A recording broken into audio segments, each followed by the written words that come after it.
राम राम साहब, जय माता जी साहब, जय रघुनाथ जी साहब। आप सबको मेरी ओर से विनम्र अभिवादन। बहुत समय से पुनः आपकी सेवा में हाजिर आपका भ्राता विक्रम सिंह लेटा। क्योंकि आज गणतंत्र दिवस है तो सबसे पहले आपको हार्दिक शुभकामनाएं। विश्व के सबसे बड़े लोकतंत्र का हम हिस्सा है, इस बार बात पर हम सबको गर्वानुभूति है। और मैं बात करना चाह रहा था बागेश्वर धाम सरकार पर। सीधे मुद्दे पर आते हैं। और वो चूंकि ट्रेंडिंग मुद्दा चल रहा है तो लोग कुतर्क कर रहे हैं, तो मैंने सोचा मैं तर्क वितर्क तो कर ही लूँ। लोग कुतर्क करने को आमादा आए हैं तो मैं तर्क वितर्क कर ही लूँ। हालिया इस पर एक प्रवीण भाई है, उन्होंने भी वीडियो बनाया है। चूँकि मैंने वो सुना नहीं है, लेकिन उन्होंने बनाया तो सराहनीय होगा। मैं भी सोचा कि एक आध वीडियो बना लूँ। वीडियो बागेश्वर धाम सरकार पर इसलिए बना रहा हूँ क्योंकि मैंने उनका 1.5-2 साल पहले कुछ वीडियो देखे थे, तो मुझे भी प्रथम दृष्टया गलत ही लगा था। और एक आध मित्र ने पूछा भी था कि आपकी क्या राय है, तो मैंने कहा भाई नकारात्मक राय है। आज के कलिकाल में ऐसा थोड़े मौजूद है कि कोई अपने का भविष्य बता दे और उसका निराकरण भी बता दे। फिर उन्होंने महीने भर बाद में वापस कहा कि एक बार देख तो लो आप।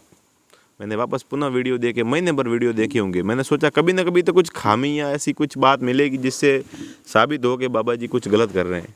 लेकिन सही बताऊं, मुझे महीने भर के अंतराल में भी मुझे कोई ऐसा वीडियो नहीं मिला जिसमें बाबा जी की कोई बात झूठ सिद्धि हुई हो। बाबा जी भी बहुत पहुंची हुई चीज़ है, उनकी एक्यूरेसी रेट 99.99% है। फिर चमत्कार को नमस्कार है। फिर मेरी भी एक श्रद्धा उनके प्रति उत्पन्न हो गई। फिर क्या है कि उनके हालिया प्रोग्राम चलते रहते हैं, लंदन में भी चलते हैं। अभी हालिया एक नागपुर में प्रोग्राम था, महाराष्ट्र में, जहाँ कोई अंध श्रद्धा निर्मूलन समिति का कोई अध्यक्ष है, श्याम मानव। मारवाड़ी में क्या वैसा आगे लाकड़ा तो मसोना पूंगा है बनोरे, थोड़ी प्रसिद्धि इच्छा उठ गई तो उनको लगा कि बाबा जी को टारगेट करके मैं भी कोई थोड़ा बहुत तो मुझे भी फेम मिल ही जाएगा। और पता नहीं लोगों की एक ऐसे इच्छा रहती है 2 मिनट के फेम के लिए, पता नहीं कुछ भी कर लेते हैं। मिलता क्या है वो मुझे खुद पता नहीं है। फिर चलो बाबा जी ने ऐसा बोला और फिर उनका तय कार्यक्रम था बागेश्वर धाम सरकार का। तो वो अपने मूल वापस बागेश्वर धाम सरकार का मंदिर है मध्य प्रदेश, वहाँ आ गए। तो उन्होंने आरोप लगा लिया कि बागेश्वर बाबा बन गए भागेश्वर बाबा। हमने चैलेंज दिया था और भाग गए वो। अब युवा खून है, 26 साल के हैं, उन्होंने तो चैलेंज ठोक दिया कि तुम्हारी औकात है तो आओ और मुझे गलत सिद्ध करके बताओ, तुम्हारी ठटरी बांध देंगे। तो वो आए नहीं। और फिर उनका प्रोग्राम था अपने छत्तीसगढ़ के रायपुर में। वहाँ पर उनका 7 दिवसीय कोई प्रोग्राम था, जिसमें 2 दिवसीय वो पर्चे और लोगों का दिव्य दरबार लगा था, जिसमें पूरे देश की जो प्रतिष्ठित मीडिया थी पहुँची। लेकिन मीडिया ने सोचा कि हाथों हाथ भंडाफोड़ हो जाएगा, ऐसा थोड़ी हो सकता है। आज के इस हाईटेक वर्ल्ड में ऐसा पॉसिबल है कि कोई किसी का भविष्य बता दे। और सब पत्रकारों को भी मुंह की खानी पड़ी। पत्रकारों के बारे में ऐसी ऐसी बातें बता दी बाबा जी ने कि सब उनकी चरण वंदना करने लगे। तो फिर चैनलों ने सोचा कि हम झूठे साबित हो रहे हैं, तो उन्होंने दुनिया भर के माइंड रीडर्स बुला लिए, तर्कशास्त्री बुला लिए, जादूगर बुला लिए कि जैसे तैसे करके बाबा जी को गलत साबित करो। तो माइंड रीडर्स ने कुछ मन में एक सुहानी शाह भी आई थी, जिसका वीडियो लोग जो वामपंथी है वो शेयर करते रहते हैं। वो कहता है कि ये बाबा जी तो केवल उसी प्रकार से माइंड रीडिंग करते हैं जिस प्रकार सुहानी शाह कर दी है। अरे सुहानी शाह तो मन में कोई दोहराता है तो लिखती है एक आध सवाल, बिना देखे तो सुहानी शाह भी नहीं लिखती है। लिखती हो तो बता दो आप। और भी ऐसे माइंड रीडर्स है जो कुछ ना कुछ दोहराते हैं फिर लिखते हैं एक आध शब्द। और बाबा जी तो बिना देखे ही 8-10 सवाल लिख लेते हैं, उनका निराकरण बता देते हैं। ऐसा कुछ हो, वो भी 4 लाख की भीड़ में से, जितने तो मोदी की रैली में नहीं आते, इतने लोग आते हैं वहाँ। तो हम भी मान लेंगे भाई। मानने अंधविश्वास क्या होता है? जिस पर अंधा विश्वास किया जाए। अब जो दिख रहा है उस पर भी विश्वास ना करें तो वो अंधविश्वास होता है। अब जो दिख रहा है कि बाबा जी लिख रहे हैं, कुछ गलत मिला नहीं है, पूरे देश की प्रतिष्ठित मीडिया को नहीं मिला है, तो फिर हम कैसे उस पर मतलब अंधविश्वास कर सकते हैं? तो हम तो उनका तो हमारा तो विश्वास पक्का है कि अभी तक तो कर रहे हैं। और जब लगेगा ऐसा कुछ कर रहे हैं बाबा जी, तो हम उनकी मतलब इस बात को मान लेंगे कि वो कलाकार है। और लोग कह रहे हैं कि वो तो भाई कला दिखाते हैं, वही सिद्धि है और कला सीख ली है उन्होंने। तो कला सीख ली है तो भी लोग कला का उपयोग ही कर रहे हैं। उनकी कला के द्वारा हजारों लोगों का भला हो रहा है।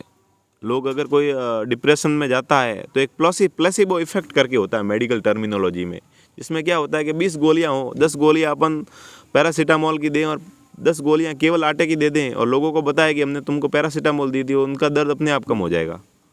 क्योंकि वो माइंड सबसे बड़ा पावरफुल हथियार है। जो बिलीव करने लगा कि मुझे गोलियां मिली है तो वो अपने आप ठीक हो जाता है। उसको कहते हैं प्लेसिबो इफेक्ट। और भगवान को भी लोग बहुत जाने प्लेसिबो इफेक्ट के तौर पर देखते हैं। तो जो अनपढ़ लोग हैं या फिर जो पढ़े लिखे भी लोग हैं लेकिन प्लेसिबो इफेक्ट की द्वारा मतलब उनकी जीवन की समस्याएं हल हो रही है, लोग डिप्रेशन से बाहर निकल रहे हैं, तो समस्या क्या है? बाबा जी कुछ अपने कला का दुरुपयोग थोड़ी कर रहे हैं, सदुपयोग कर रहे हैं। 400 करोड़ का हॉस्पिटल बना रहे हैं जो सरकार भी नहीं कर सकती, कैंसर हॉस्पिटल। तो उनका उससे कला का क्या सदुपयोग हो सकता है? हर साल वो 150 के करीबन कन्याओं का विवाह करवाते हैं। अपनी एक आध किसी की बहन होती है उसको घर भेजने में भी लोगों के पसीने छूट जाते हैं। उनकी उम्र की आय पूरी वो झोंक देते, तब वो उसके हाथ पीले होते हैं। और बाबा जी ऐसा कार्य कर रहे हैं लोगों के लिए, तो उनका तो मानव जीवन सफल है। क्योंकि उन्होंने आदिवासी बहुत से भाई बहन थे, उनको घर वापसी करवाई, जब तभी से वो वामपंथी और ईसाई मिशनरियों के निशाने पर थे और वो सोच रहे थे किसी तरह घेरा जाए। इसलिए बाबा जी भी कम मतलब है नहीं चीज़। उन्होंने कहा तुम्हारी ठठरी बांध देंगे। और ठठरी होता क्या है कि बुंदेलखंडी के अंदर ठठरी कहते हैं, हमारे पर मारवाड़ी में सा जो अर्थी वे जिसको मोची भी कहवे उनने कहवे कैसा देखते डोले न हालते घोड़े जहाँ तो हरा वहाँ वन टाइम रे में मोची रे माते लेन जाए अंतिम संस्कार करे। और पोटे घनी कहावता है कि जैसे कि ठोम जड़ी ठीक रीन मारे जड़ी दीक रीन तड़ूरा रहे के वेल रहे तड़ूरा आवे कई कहावता है। तो उसी प्रकार से वो कहावत है बस ठठरी बांध देगी, उसमें वो लोकोक्ति है वहाँ की बुंदेलखंडी की। तो उसी प्रकार से वो कहते हैं, उसमें किसी को बुरा लगने की बात नहीं है, न हकीकत में सही बात है। उन्होंने बागेश्वर धाम वाले उर्फ धीरेन्द्र शास्त्री जी ने सबकी ठठरी बांध दी। और चूंकि उनका मंदिर है, मैं बताना चाहूँगा उनका मंदिर आया हुआ ग्राम पंचायत गढ़ा के अंतर्गत, जो छतरपुर जिले में पड़ता है मध्य प्रदेश राज्य में। तो आप कई भी लोग वहाँ दुनिया भर के दर्शनार्थ जाते हैं। और उनके दादाजी भी इसी प्रकार से दरबार लगाकर लोगों का निराकरण, समस्याओं का निराकरण करते थे। वो जो कहते हैं ना कि सन्यासी बाबा की जय, दादा गुरु सन्यासी की, वो उनके खुद के दादाजी थे। और उनकी वंश परंपरा में ये सिद्धि आती है जो सीखते हैं और फिर आगे बढ़ाते हैं। तो समस्या क्या है? उसका उपयोग ही हो रहा है, अनुपयोग तो हो नहीं रहा। और कुछ लोग रहते हैं ऐसे ही घर पे बैठे बैठे, ना तो उनको पता है, कुछ ऐसे लिख लिया कि वो तो बाबा जी तो पाखंड कर रहे हैं, एक सुहानी शाह की एक ट्रिक शेयर करके। अरे भाई गलत हो तो सुहानी शाह को लेके जाओ तुम लोग, उनको बाबा जी को गलत साबित करो। बाबा जी तो खुद चैलेंज दे रहे हैं, आने जाने का टिकट भी दे देंगे, और तो क्या समस्या हो सकती है? लेकिन किसी भी एक पक्ष का होने के कारण दूसरे पक्ष में संकीर्ण मानसिकता की वजह से उनका वो विरोध करे, वो जायज़ नहीं है। कोई भी किसी भी पक्ष में हो सकता है, विपक्ष में हो सकता है। मैं तो कह रहा हूँ भले ईसाई या इस्लामिक मतावलंबी है, उनको कुछ गलत ना मिले तो आप क्यों विरोध करते हो? तो उसी प्रकार से कुतर्क मत करिए, तर्क वितर्क करिए। और वैसे भी वामपंथी खेमे के एक जो सबसे फेवरेट कवियों में से 2 कवि आते हैं उनके, एक तो रविदास जी और कबीरदास जी। तो कबीरदास जी ने स्वतः कहा है कि कबीरा ते नर अंध है गुरु को कहते और, कबीरा ते नर अंध है गुरु को कहते और, हरि रूठे गुरु ठौर है गुरु रूठे नहीं ठौर। तो हरि रूठने पर तो गुरु की ठौर मिल जाती है, गुरु रूठने पर कोई ठौर नहीं मिलती। लेकिन वैसे भी एक बहुत ही बड़ी मतलब क्या कहते हैं मानसिक विडंबना ही है कि जो कबीरदास जी को मानते हैं वो राम को नहीं मानते। और वो कबीरदास जी ने जितने भी अपनी की है निराकार भक्ति की है, लेकिन उसमें हरि और राम नाम का स्मरण किया है। तो ये दुनिया ऐसे चलते रहेंगे, लोग ओछी मानसिकता के ओछा विश्व ममन करते रहेंगे। बाबा जी का कोई भंडा फोड़ हो जाए तो हम तो स्वयं मान लेंगे कि बाबा जी को कला करे। मैं तो कह रहा हूँ भाई कला भी कर रहे हैं तो उनके जैसा कलाकार आज के समय में मौजूद नहीं है। और वो अपनी कला के आधार पर 400 करोड़ का कैंसर हॉस्पिटल बनवा रहे हैं, लाखों रोगों का ठीक होगा, कन्याओं का विवाह करवा रहे हैं, संस्कृत पाठशाला बनवा ले, आदिवासियों की घर वापसी कर रहा है। तो हम आपसे तो वो लाख गुना श्रेष्ठ है। इसलिए उनका सम्मान करिए। स्वतः हम लोग क्या हैं, किस स्थिति पर रहे, वो आकलन करिए कि हमने जीवन में क्या किया है और उन्होंने क्या किया है। फिर एक कंपैरिजन करके उन पर आक्षेप लगाइए, नहीं तो ऐसे ही बैठ के कुछ भी लिखने से कुछ होता नहीं है। इसी में एक मन में इच्छा थी कि एक आध वीडियो बनाऊं, आप सबका स्नेह मिलता रहे। हो सके तो मेरा ये जो यूट्यूब चैनल है उसको सब्सक्राइब कर लें। धन्यवाद।